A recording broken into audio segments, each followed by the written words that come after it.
নমস্কার বন্ধুরা, অনেক ধরনের ফ্লেভারের কেক তো আপনারা খেয়েছেন। আজ আমি করে দেখাবো একদম সহজ কফি ফ্লেভার কেক। একটা 10 টাকার কফির প্যাকেট কিনে আনুন আর বানিয়ে নিন এরকম সফট আর spongy whole wheat coffee cake. একদমই ইজি প্রসেসে আমি করে দেখাবো, যাতে আপনারাও যারা কেক বানাতে পারেন না তারাও বানিয়ে নিতে পারবেন। চলুন শুরু করা যাক। নিয়েছি আমি মিল্ক পাউডার 5 থেকে 6 চামচ নিয়েছি, যদি না থাকে কোনো অসুবিধা নেই। আর রয়েছে একটা 10 টাকার কফি, আমি ব্রু কফি নিয়েছি, আপনারা যে কোনো কোম্পানির কফি ইউজ করতে পারেন। আর নিয়েছি 1 কাপ দুধ, ঠান্ডা দুধে এটা। আমি আপনাদের যেটা বলে দেবো তাতে আপনারা খুব সহজেই কিন্তু কেক বানাতে পারবেন।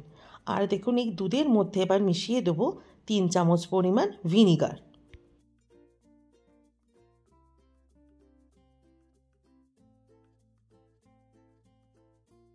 ভিনিগার মিশিয়ে দিয়ে এটা আমি সাইডে রেখে দিলাম। এবার এই কেকের ব্যাটারটা কী করে বানাতে হবে সেটা দেখিয়ে দিচ্ছি। গুঁড়ো দুধের মধ্যে দিয়ে দেবো 2 হাতা মানে 2 বড় চামচ হোয়াইট অয়েল। আপনারা চাইলে বাটারও ব্যবহার করতে পারেন, কোনো অসুবিধা নেই। এবার আমি চিনির পাউডার বানিয়ে নিয়েছি মিক্সিতে। 6 থেকে 7 চামচ চিনি পাউডার এবার ওই তেল আর গুঁড়ো দুধের মধ্যে মিশিয়ে দিলাম। এবার একটা হুইস্কারের সাহায্যে এটাকে ভালো করে মিশিয়ে নিতে হবে।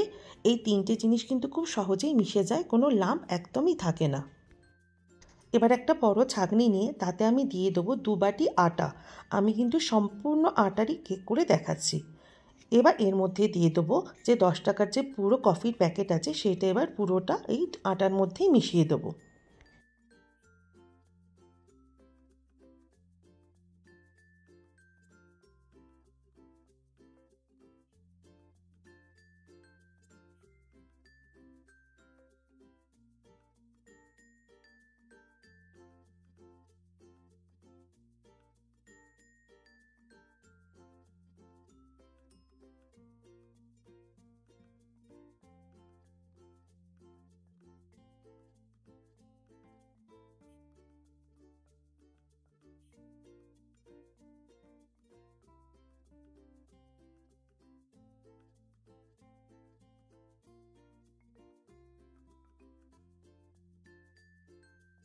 কফি আর আটা তো ভালো করে মেশানো হয়ে গেল।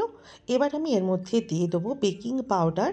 2 বাটি আটাতে 1 চামচ বেকিং পাউডার আর 1/2 চামচ বেকিং সোডা ব্যবহার করবেন। বেকিং পাউডার আর বেকিং সোডা দেওয়ার পর ভালো করে কিন্তু আটা বা ময়দার মধ্যে মিশিয়ে নেবেন। যে কোনো ফ্লেভারের কেক বানালেই এই বেকিং পাউডার বেকিং সোডা কিন্তু মেশানোটা খুবই জরুরি। ব্যাস, এবার আস্তে আস্তে করে পুরো ঝেড়ে আমি নিয়ে নিলাম আটাটা।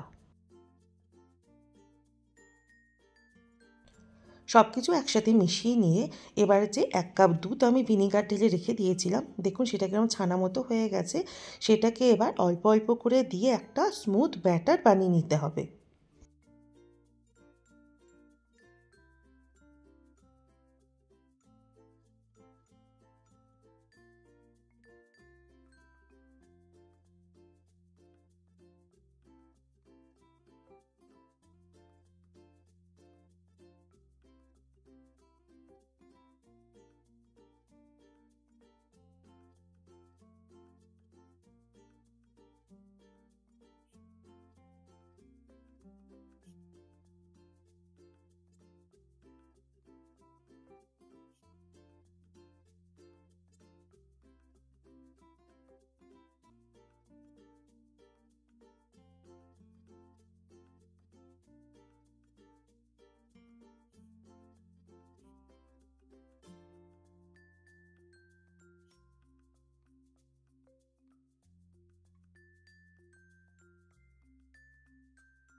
কেকের ব্যাটার হয়েছে কি করে বুঝবেন? যখন ওপর থেকে ফেলবেন দেখবেন রিবনের মতো বেশ ফোল্ড ফোল্ড মতো হয়ে যাচ্ছে।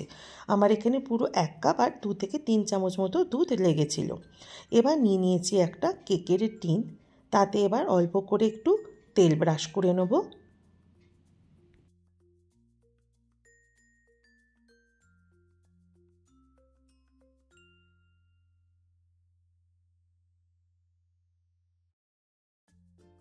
এবার যে কেকের ব্যাটারটা আছে সেটা ওই টিনের মধ্যে ঢেলে দিতে হবে। দেখুন কি সুন্দর রিবনের মতো পড়ছে, এরকমই যেন হয় আপনাদের ব্যাটারটা। ব্যাস দিয়ে একটু ট্যাপ করে দেবো ওপর থেকে।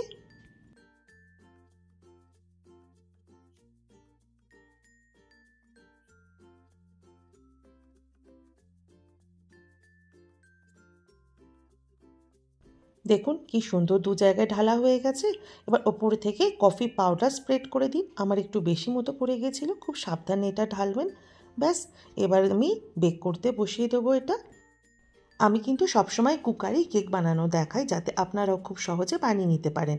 তার জন্য দেখুন নিয়ে নিয়েছি নুন, তার উপর একটা স্ট্যান্ড বসিয়ে কেকটা বসিয়ে দিলাম। দেখুন দুটো জায়গায় দুটো কুকারে বসিয়ে দিয়েছি। কুকারের সিটি আর পাশের রাবারটা অবশ্যই খুলে মিডিয়াম টু লো ফ্লেমে 1 ঘন্টা বেক করেছিলাম অ্যালুমিনিয়ামেরটা। আর স্টিলেরটা করতে তো আমার আধা ঘন্টাই লেগেছিল। ব্যাস সেটা অবশ্য আমি আর দেখাতে ভুলে গেছিলাম। তারপরে ঠান্ডা হতে, একটু ঠান্ডাটা অবশ্যই মনে করে করবে, নাহলে কিন্তু কেকটা ছাড়তে চায় না। তারপর একটা ছুরির সাহায্যে কেকটাকে আমি কেটে বের করে নিলাম। কতটা সফট আর স্পঞ্জি কেক হয়েছে সেটা আপনারা আমার এই কাটা দেখেই নিশ্চয়ই বুঝতে পারছেন। দেখুন কত সফট আমি দেখিয়ে দিলাম। আপনারাও এই সেমভাবে কিন্তু কেক বানান আর বাচ্চাদের করে দিন, খুবই খুশি হয়ে যাবে বাচ্চারা। একদম নিউ ফ্লেভারের কফি কেক। দেখা হবে আর একটা নতুন রেসিপি নিয়ে। ধন্যবাদ।